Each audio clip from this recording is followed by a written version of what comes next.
cette terre. Il est vrai, misérable, oh mes petits paradis.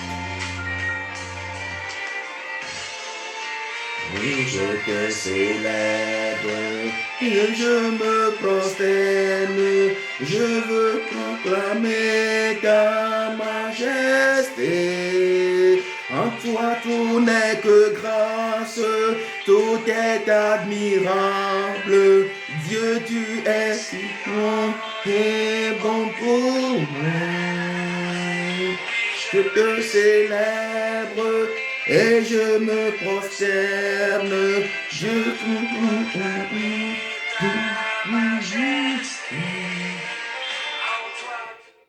Bien-aimé dans le Seigneur, peuple de Dieu, en toi, Dieu, notre Père, tout n'est que grâce, dans le nom puissant de Jésus-Christ.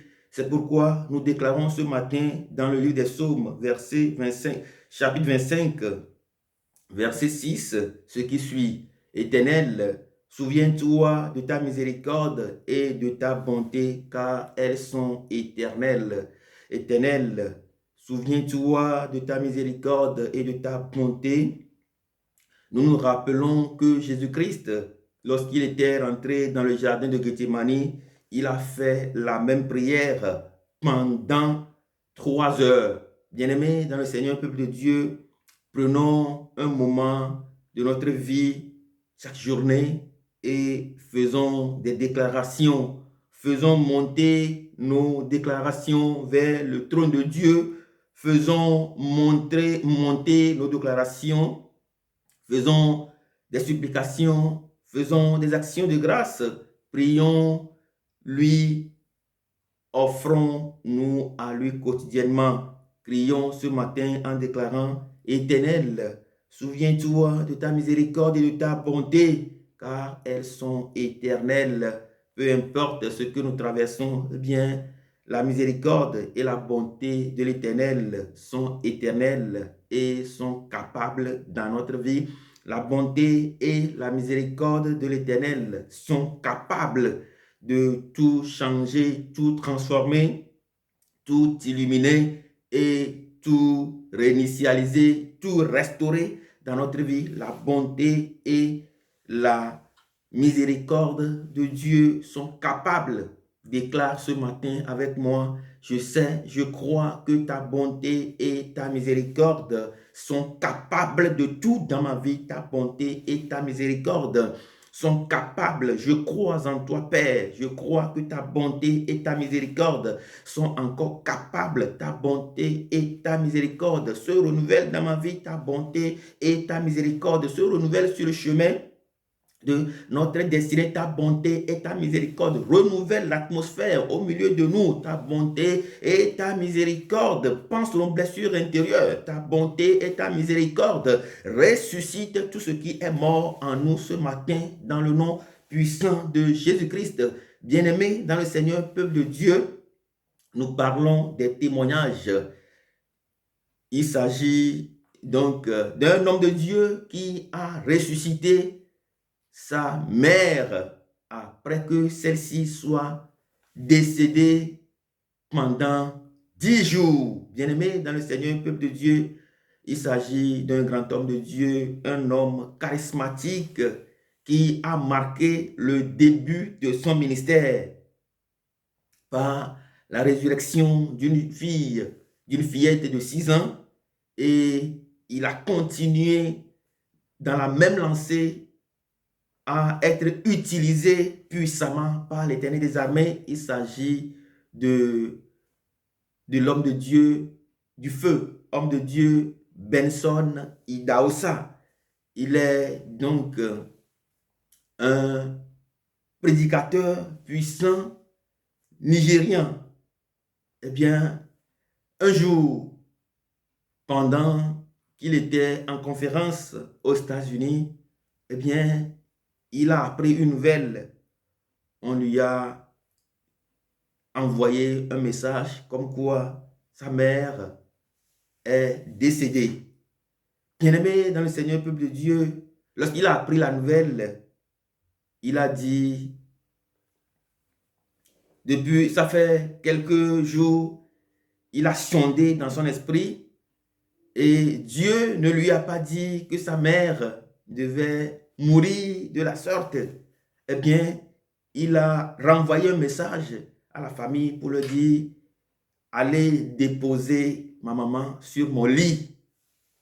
Je viendrai la ressusciter.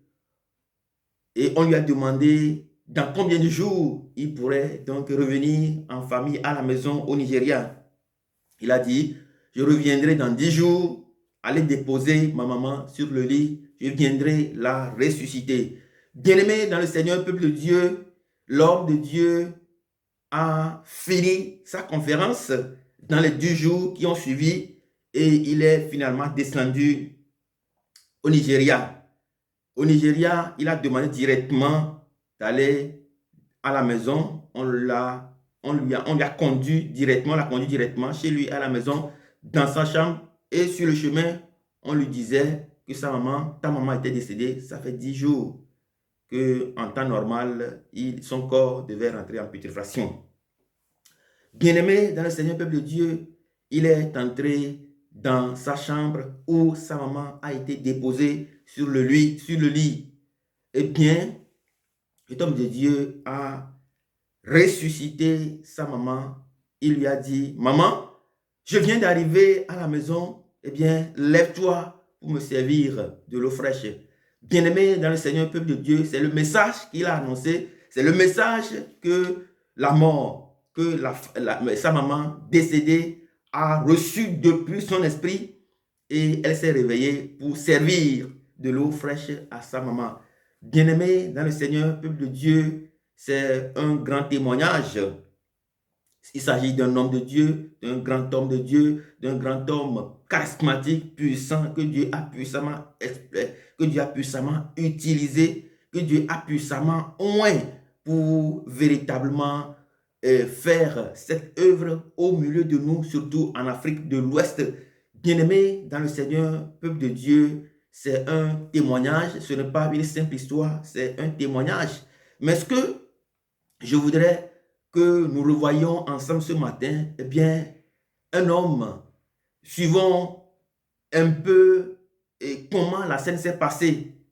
On lui a annoncé la nouvelle, le décès de sa maman et l'homme de Dieu a continué tout bonnement sa mission aux États-Unis.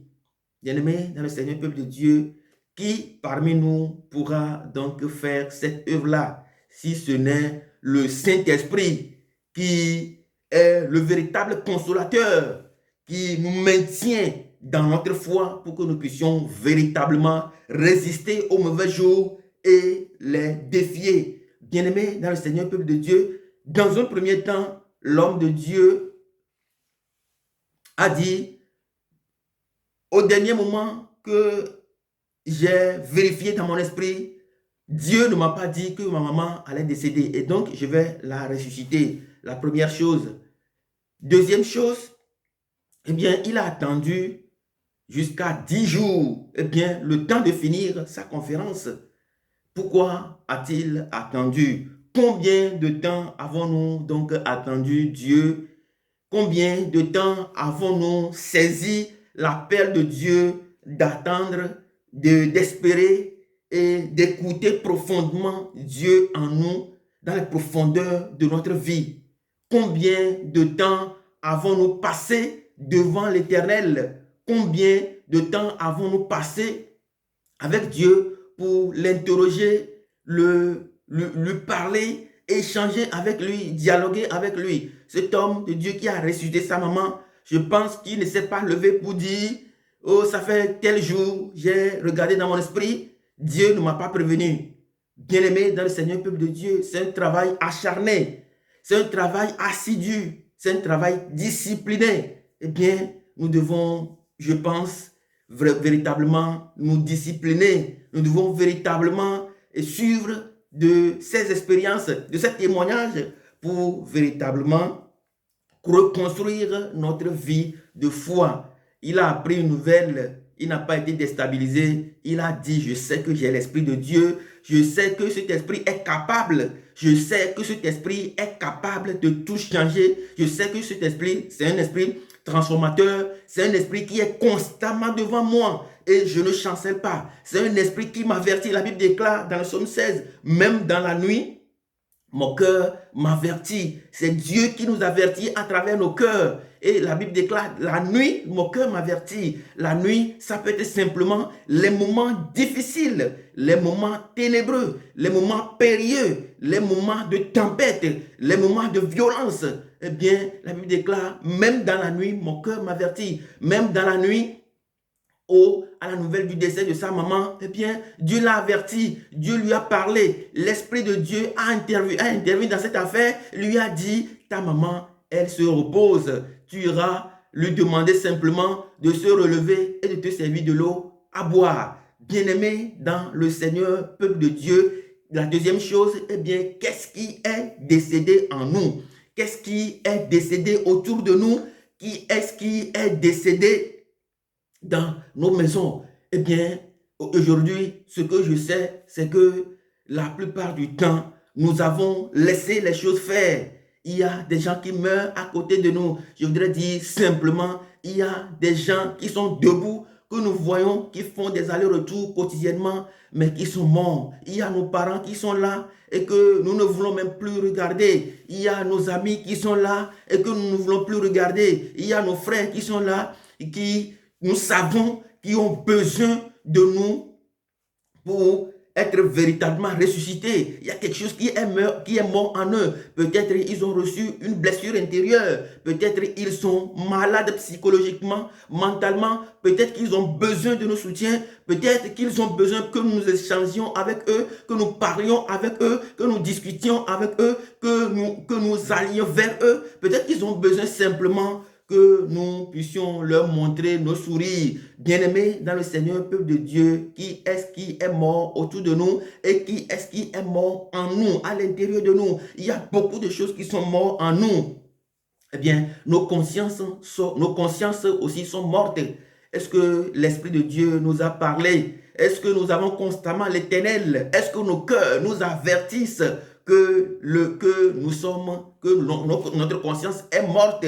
Il y a beaucoup de choses qui sont mortes en nous. Bien-aimés dans le Seigneur, peuple de Dieu, il y a des gens même dont leurs organes sont morts. Bien-aimés dans le Seigneur, peuple de Dieu, qu'est-ce que nous faisons de la foi que nous avons? Qu'est-ce que nous faisons de la foi que Dieu nous donne à travers la parole de Dieu? Qu'est-ce que nous faisons de cette foi? La foi, c'est un esprit. La foi, c'est un esprit vivant. La foi, c'est un esprit puissant. La foi, c'est un esprit de réinitialisation. La foi, c'est un esprit de restauration. La foi, c'est un esprit d'espérance. La foi, c'est un esprit de résurrection. Bien-aimé dans le Seigneur, peuple de Dieu, tu dois te relever ce matin des tempêtes de ta vie. Tu dois te relever ce matin, tu dois te ressusciter ce matin, tu dois revenir à la vie ce matin, tu dois te lever et aller servir de l'eau fraîche à quelqu'un ce matin, tu dois te lever et servir de la parole à ta mère ce matin, tu dois te lever et servir de la parole à ton père ce matin, tu dois te lever et servir ton papa, ta maman, tes frères et soeurs ce matin, tu dois te lever. Nous devons nous relever de nos faiblesses, nous devons nous relever de nos fragilités, nous devons nous relever de nos blessures intérieures, nous devons nous relever de tout ce qui nous fait, de tout ce qui nous met, de tout ce qui nous alite. Le témoignage que je viens de raconter dit que cette dame qui est morte était couchée sur le lit de l'homme de Dieu. Bien-aimé dans le Seigneur, peuple de Dieu, où sommes-nous couchés en ce moment où nous parlons? Sommes-nous couchés en Dieu ou bien nous sommes couchés hors de Dieu? Ou bien nous sommes couchés hors du champ de la vision de Dieu? Relevons-nous ce matin que la foi dont cet homme de Dieu s'est servi pour ressusciter sa maman nous habite ce matin dans le nom puissant de Jésus-Christ. Que la foi de Dieu, que la foi dans cet homme s'est servi pour ressusciter sa maman, sa maman se saisisse de nous ce matin, que cette foi dans cet homme s'est servi ressuscite nos vies, se saisissent de nos vies, de nos âmes, de nos esprits, se saisissent de nos maisons et nous transforment ce matin dans le nom puissant de Jésus. Que la foi de Dieu, dans cet homme de Dieu s'est servi pour ressusciter sa maman, fasse son entrée dans nos maisons, fasse son entrée dans nos vies, afin que nous puissions véritablement nous débarrasser de tout ce qui nous bloque sur le chemin de vie, dans le nom puissant de Jésus-Christ. Que la foi dont cet homme de Dieu s'est servi, eh bien, fasse son entrée dans nos vies, fasse son entrée dans nos esprits, fasse son entrée dans les profondeurs de notre existence. Que la foi dont cet homme de Dieu s'est servi, fasse son entrée autour de nous, fasse son entrée dans nos vies, fasse son entrée dans les sections de notre vie, afin de nous transformer ce matin. Nous avons besoin de la résurrection dans tous les domaines de notre vie. Nous avons besoin de la résurrection éternelle, éternelle, éternelle. Souviens-toi de ta miséricorde et de ta bonté et remplis nos maisons de la foi de la résurrection, remplis nos maisons de la foi, de cette foi audacieuse, remplis nos maisons de cette foi courageuse, remplis nos maisons, remplis-nous de cette foi puissante dans le nom puissant de Jésus-Christ. Que Dieu nous bénisse ce matin et que Dieu nous accorde la foi dont nous avons besoin pour régler les problèmes de notre vie. Dans le nom puissant de Jésus-Christ, soyez bénis. Amen.